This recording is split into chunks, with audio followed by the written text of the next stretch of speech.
Hi everyone and welcome to my new video. This one is about the ChatGPT API and I will show you how you can quickly develop and complete various natural language processing tasks using the ChatGPT API. This video will be slightly different than my previous videos. It will be more or less a seminar style. I will go through some lecture notes. I will show you how to solve these problems with code. It will be a longer format and more in-depth. And I hope you will like it. So I have some learning objectives for this video. I hope that by the end of the video you will be able to interact with ChatGPT in your development environment. This could be a Jupyter Notebook, Google Colab or VS Code. I hope you will be able to summarize text, you will be able to perform sentiment analysis and also develop a chatbot. Before we get started, I would like you to take a look at the GitHub repository which comes with this video. The link to the repository is in the description. Feel free to check it out there. The GitHub repository contains first a short overview about the ChatGPT API and what kind of knowledge I assume the viewers have before they start this video. It gives you the prerequisites you need to have in order to run my code. I use a Conda environment to control my Python and package versions, and I give you some instructions there how you can reproduce the same environment I'm using. There are also instructions how you can get a ChatGPT API key, which is what you will need in order to use the API. The notebook I will walk through is located in the src source folder. That's the ChatGPT API notebook. So feel free to grab the materials from the repository and follow along. So let's start with a quick intro. So GPT is short for Generative Pre-trained Transformer Models. The way it works is that it provides you text outputs in response to some text inputs or prompts that you provide. And prompts have a couple of different goals. You can ask a question from ChatGPT. You can provide detailed instructions to ChatGPT. You can provide some examples of how to successfully complete a task. And you can also provide domain knowledge that ChatGPT needs to know in order to successfully complete a task. ChatGPT is a large language model. With simple terms, a large language model predicts what the next word should be in a sequence of words, right? These models have been around for a long time. This is not exactly a new technology. However, the reason why ChatGPT became so successful and so popular is because a large language model was combined with reinforcement learning with human feedback. And this combination of a large language model and reinforcement learning is really, I think, the key to ChatGPT's success. So you can interact with ChatGPT in two ways. The first one is through the web interface. So if you go to chat.openai.com, you can post your questions there. I assume most of you are familiar with the web interface for ChatGPT.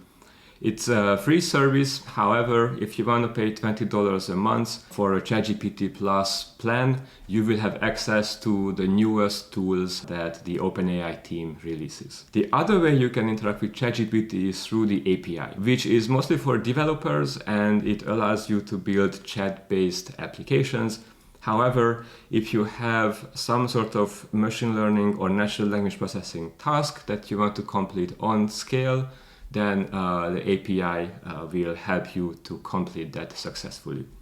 It's token-based, which means that you pay by query. However, it's not too expensive just for developing and testing purposes. Just as a reference, I paid around 5 cents to develop and test code for this video.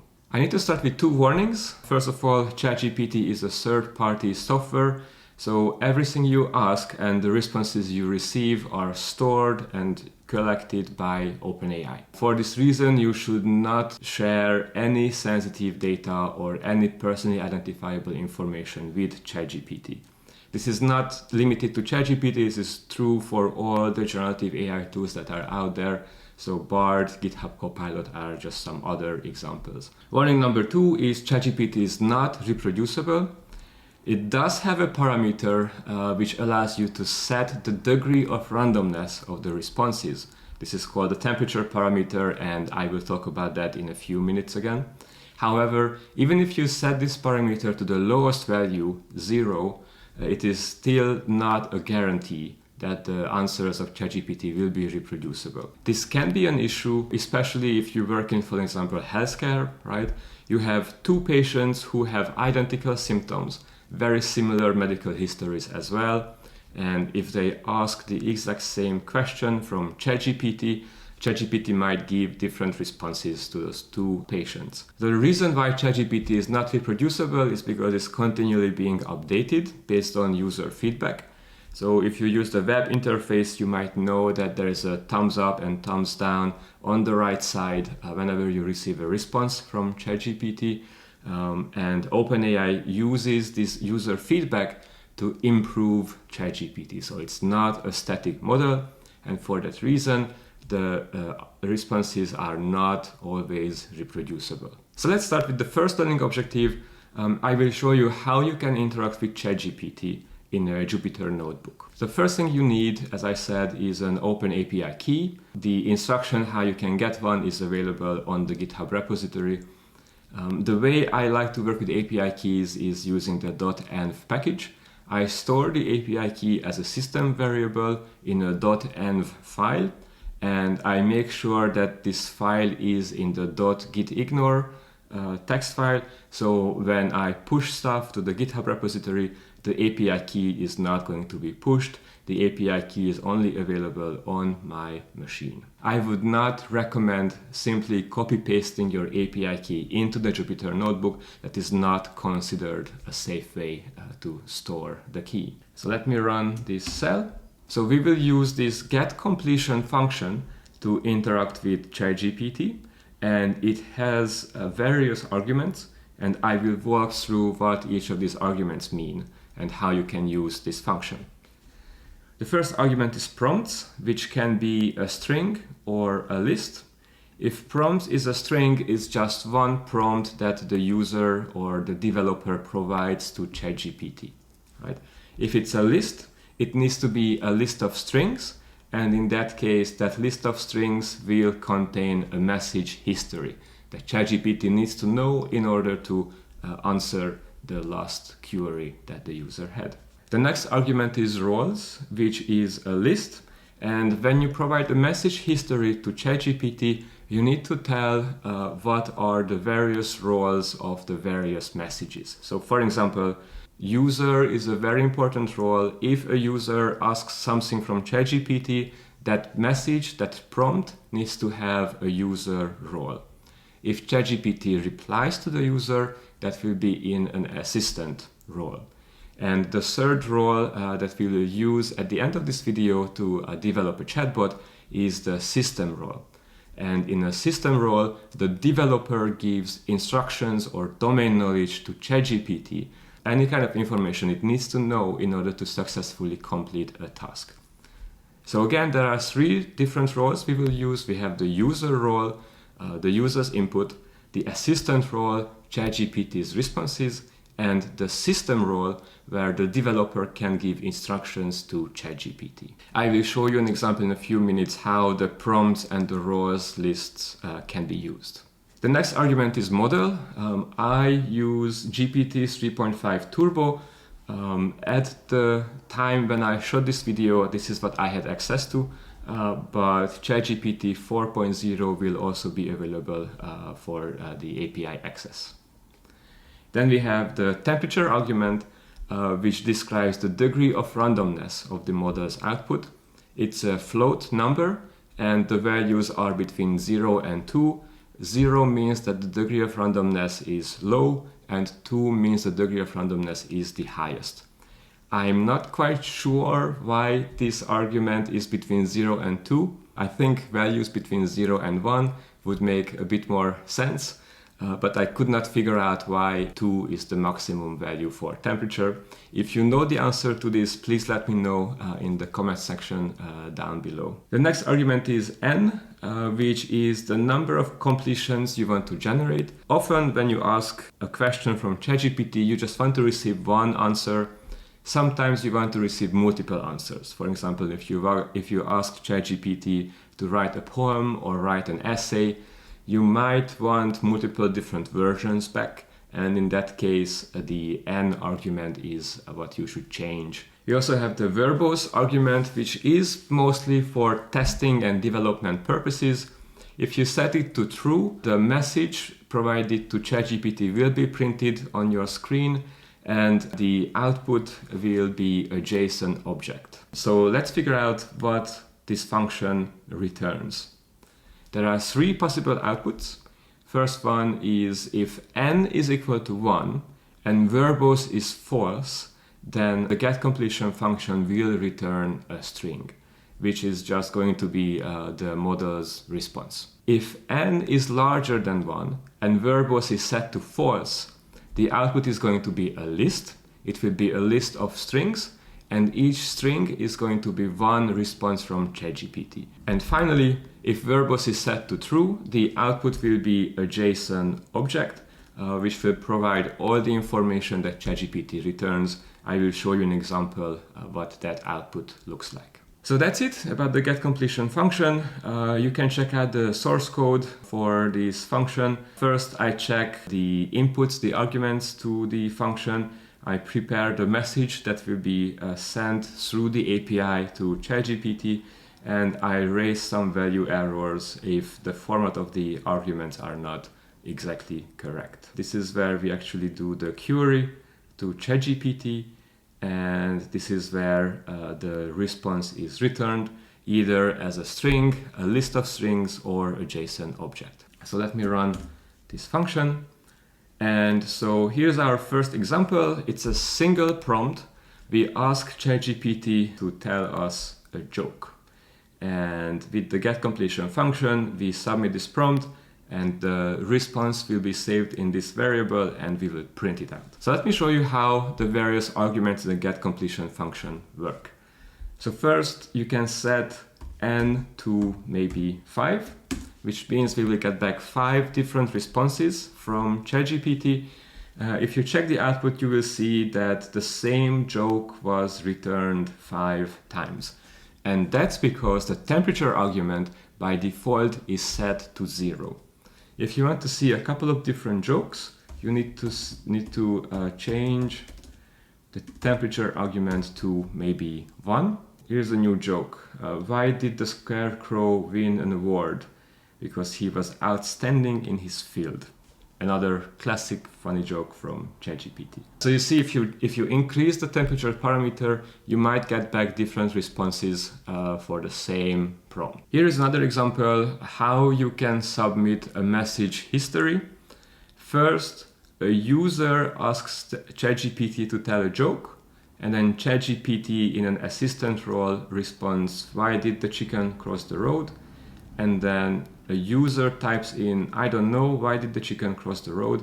If you submit this prompts list and the roles list to ChatGPT, it will give you the punchline of the joke to get to the other side, right? Again, extremely funny. Thank you, ChatGPT. So let me show you what happens if the verbose argument is set to true. Then you see first, this is the message that was submitted through the API to ChatGPT. It is a list of dictionaries, and the keys are role and content. And then the values are the various user roles, user inputs, assistant role, assistant output, and then another user role and a user input. So this is the message which is shared with ChatGPT, and this is the JSON output. As you see, there is an ID to it. It's a completion, a chat completion. This is the time when it was created. This is the model that was used. And here you see ChatGPT's response in an assistant role. So when verbose is set to false, I take a look at this JSON object, and I grab the content value, and that's what's returned to you, to the user. So let's now discuss a couple of natural language processing tasks that you can solve with ChatGPT. So let's start with text summarization. I use a drug reviews dataset, which you can find in the data folder of the GitHub repository. I only kept the first 1000 reviews in this file because the original dataset was pretty large. It contained more than 100,000 drug reviews, and we don't need that many. So I read the dataset into a pandas data frame, and I find the longest review that we have, and that's the review we will want to summarize using ChatGPT, and I print that out here in the last line of this cell. So there you go, this is our review, and we want this to be summarized. So I create this product review string, and then we give a prompt to ChatGPT. We will need to add that product review string into the prompt. So here's our first prompt. Your task is to generate a short summary of a drug review from a pharma site. Summarize the review below, delimited by triple backticks in at most 30 words. And then the review is provided here within triple backticks. So let's run this. And you see that this very long review was here summarized in less than 30 words. And this is the result of the ChatGPT prompt. So when you summarize the text, you can shift focus to certain aspects of the text. In this case, I want ChatGPT to focus on dosage. So if the reviewer describes in what dosage the medication was taken, I want to know about that in the summary. There you go, and describes 20 milligram was the dosage. Another aspect is focus on the side effects that the patient experienced, because maybe that's what you care the most about.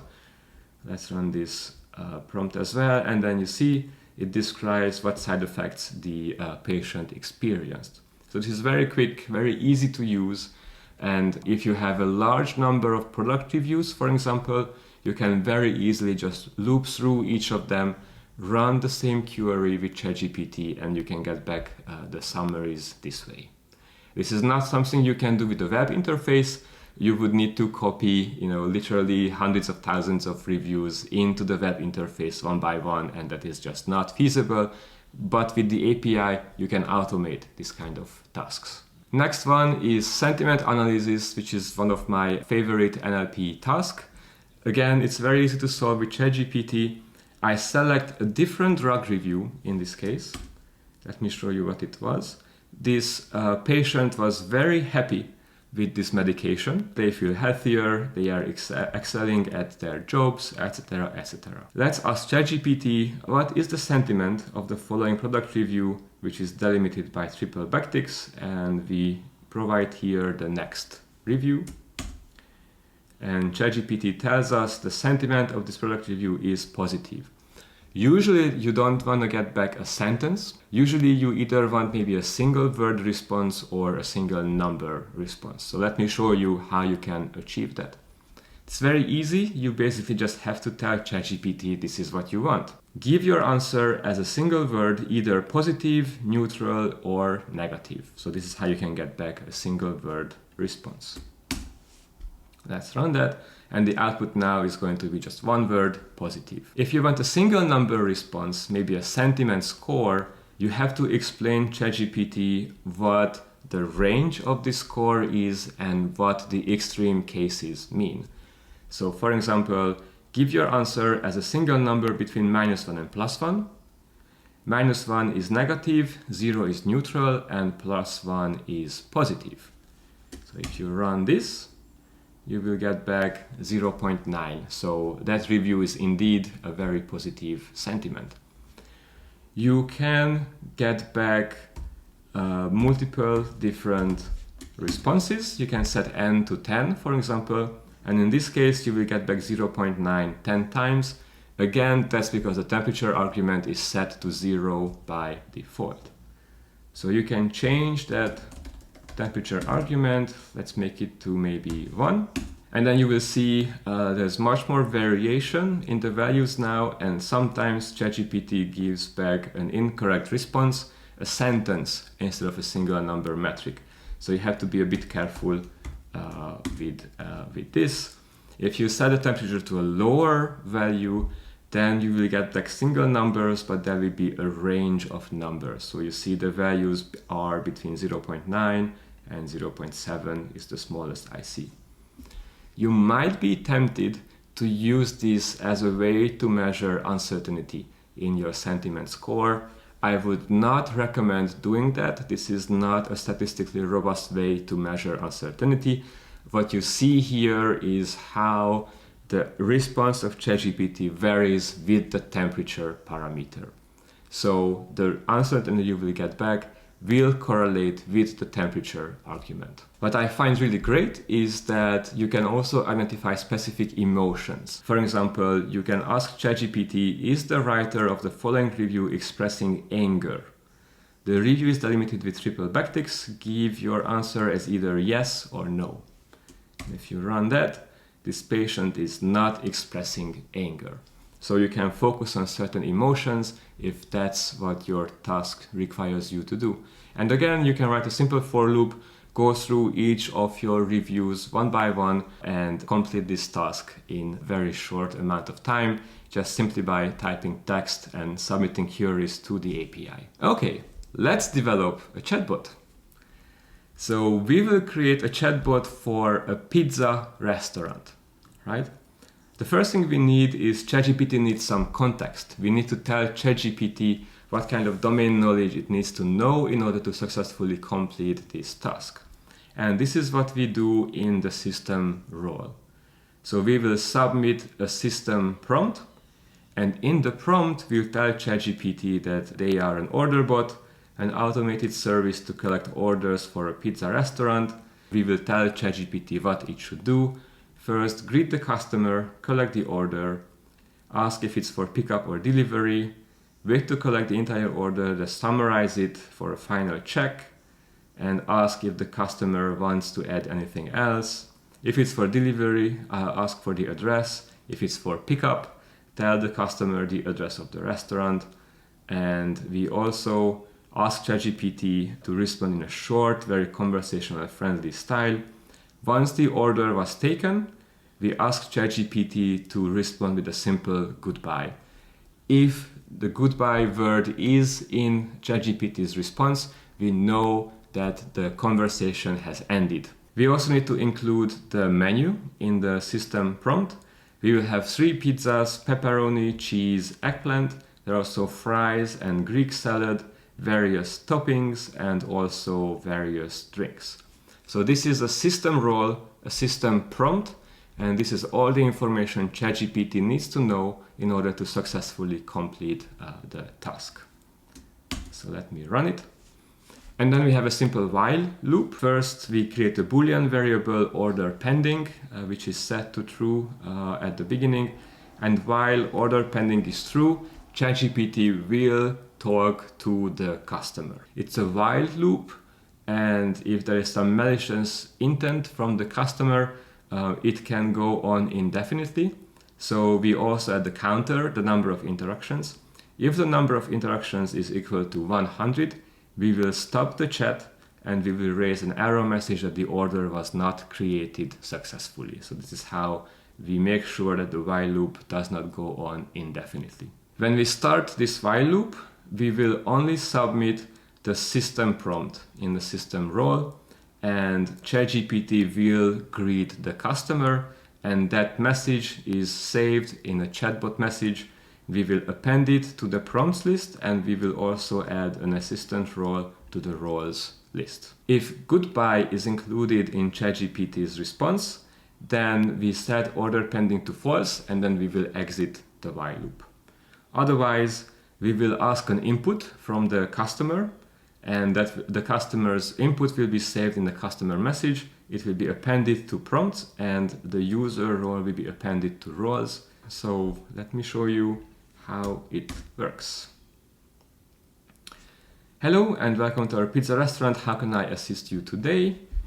I'd like to order a pizza, please. Of course, what kind of pizza would you like? We have pepperoni, cheese, and eggplant. I would like a cheese pizza. What size would you like for your cheese pizza? We have small, medium, and large. I'd like a medium pizza. One medium pizza. Is there anything else you would like to order? No thanks. Just to confirm, you would like one medium cheese pizza. Is that correct? Yes. Is this for pickup or delivery? Pickup. And it gives us the address of the restaurant. Is there anything I can assist you with? No thanks. All right, your order has been confirmed. The address is there. ChatGPT said goodbye, and the conversation has ended. There is no more user input necessary. One final thing that we will do is another system prompt. We will ask ChatGPT to create a JSON summary of the food order.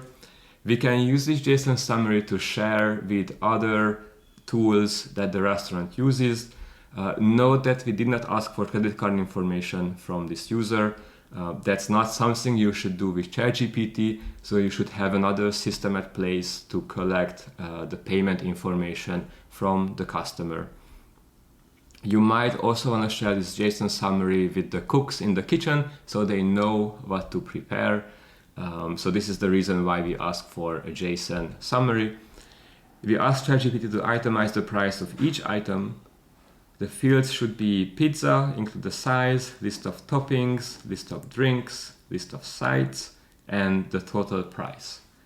And once we run this, we will get back a nice and clean JSON format of our order, which includes the total price as well. So that was it. In a matter of maybe 30-40 minutes, we were able to summarize text, perform sentiment analysis, and develop a chatbot using the ChatGPT API.